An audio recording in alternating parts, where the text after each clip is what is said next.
femmes chrétiennes. Dans le passé, lorsque nous étions des païens, on était adonnés, attachés à toutes sortes de doctrines de séduction du monde. Nous étions accrochés aux mèches, aux fossiles, aux tatouages, aux piercings, à beaucoup de séductions que nous avons vues dans le monde. Car nous étions des païens. Et remarquons bien, parce que nous sommes à l'heure de la vérité.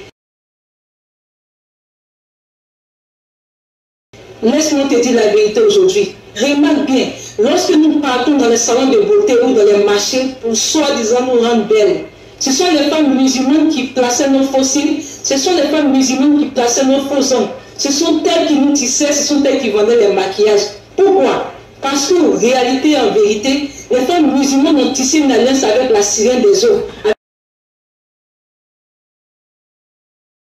avec la reine de côte pour introduire les doctrines des sirènes dans les marchés pour marquer les femmes de l'esprit de rébellion de Jézabel. C'était compréhensible parce que jusqu'à présent, pendant que je suis en train de parler, cela continue dans les marchés. Elles continuent toujours de mettre les faux signes, de placer les faux hommes de femmes. C'est normal parce que nous étions païens comme ces femmes musulmanes. C'était compréhensible. Qu'est-ce que nous avons fait encore? Nous sommes laissés entraîner et séduits par l'apparition des téléfilms brésiliens, les téléfilms hindous qui ont apparu à la télévision. On a commencé à admirer la beauté artificielle de ces actrices. Nous avons commencé à regarder Marima, Dona Beja. Nous sommes aussi allés payer les mèches Marima. Nous avons commencé à mettre des tissages de couleur bleue, des tissages de couleur rouge, de couleur orangée, de couleur marron, de couleur noire, de toutes sortes de couleurs. Je ne peux même pas citer, il y en a tellement de coiffures.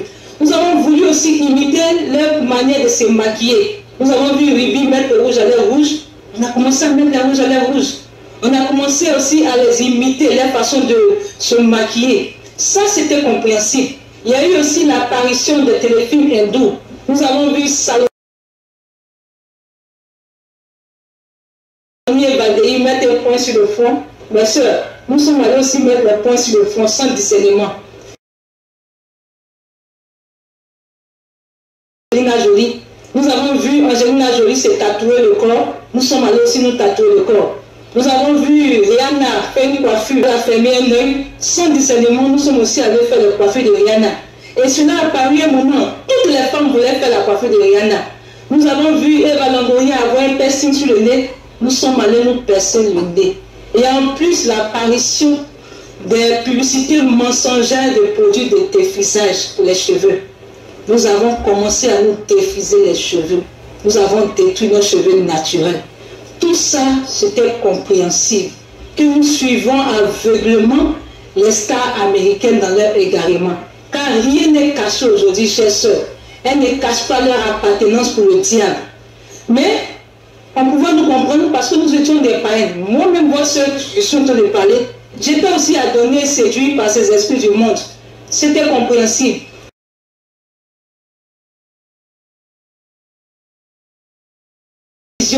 Sur les réseaux sociaux, sur YouTube, les prédicatrices, les femmes de pasteurs sont à la chair. Elles sont à la chair avec les artifices de Jézabel, avec les mèches, avec les couleurs de tissage extravagants, les fossiles, les faux zooms, le fond d'été, les rouges à lèvres. Nous ne savons plus qui enseigne qui est le modèle de qui. Aujourd'hui, l'Église est devenue un lieu du christo-paganisme total, un repère de toutes sortes d'esprits de séduction. Pourquoi? Parce qu'aujourd'hui, lorsque nous en parlons, les femmes se fâchent.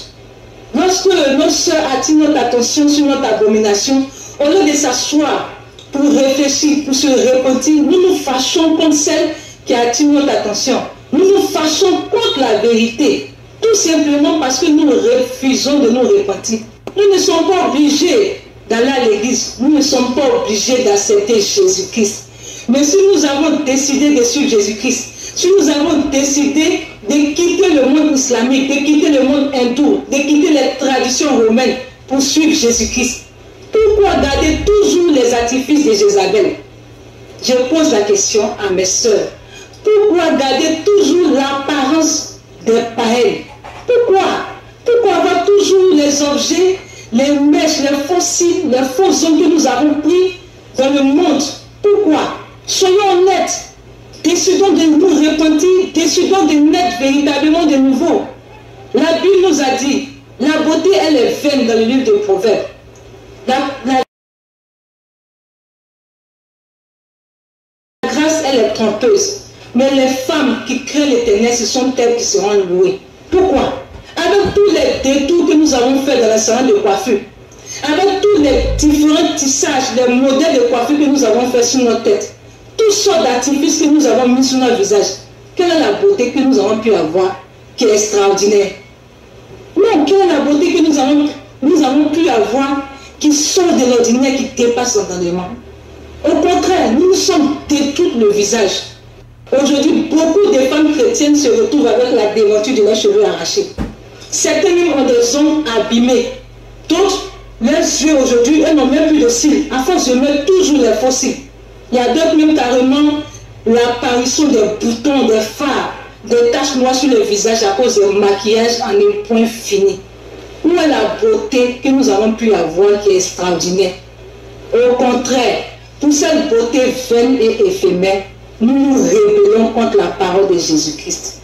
Femme chrétienne, ce matin, laisse-moi te dire, réponds-toi, c'est très grave. Réponds-toi de tes raisonnements. Réponds-toi de la mentalité qui t'amène à t'accrocher à ce qui te détruit et te présenter devant le Seigneur, toujours comme tu étais dans le passé païen. La Bible nous demande de naître de nouveau. Naître de nouveau, ça veut dire quoi? C'est tout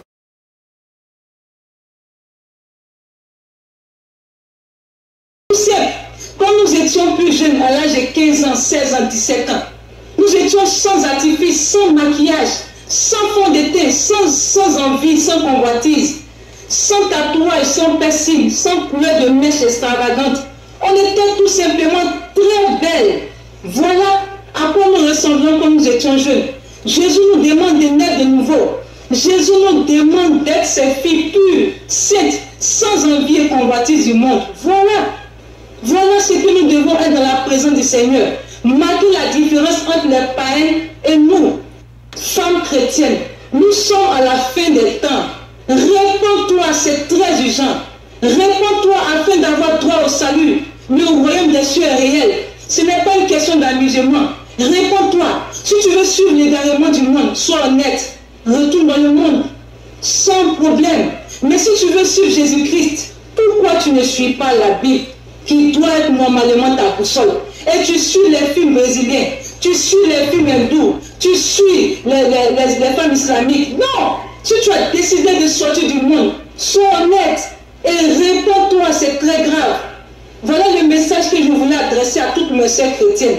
Car Jésus-Christ a décidé d'abattre sa colère sur toutes les femmes, précisément les femmes chrétiennes. Celles qui ont son nom dans la bouche, celles qui ont sa parole dans la main, c'est-à-dire la Bible, mais qui veulent toujours garder l'apparence des païens. Jésus n'est pas content de nous. Il est temps qu'on se repente.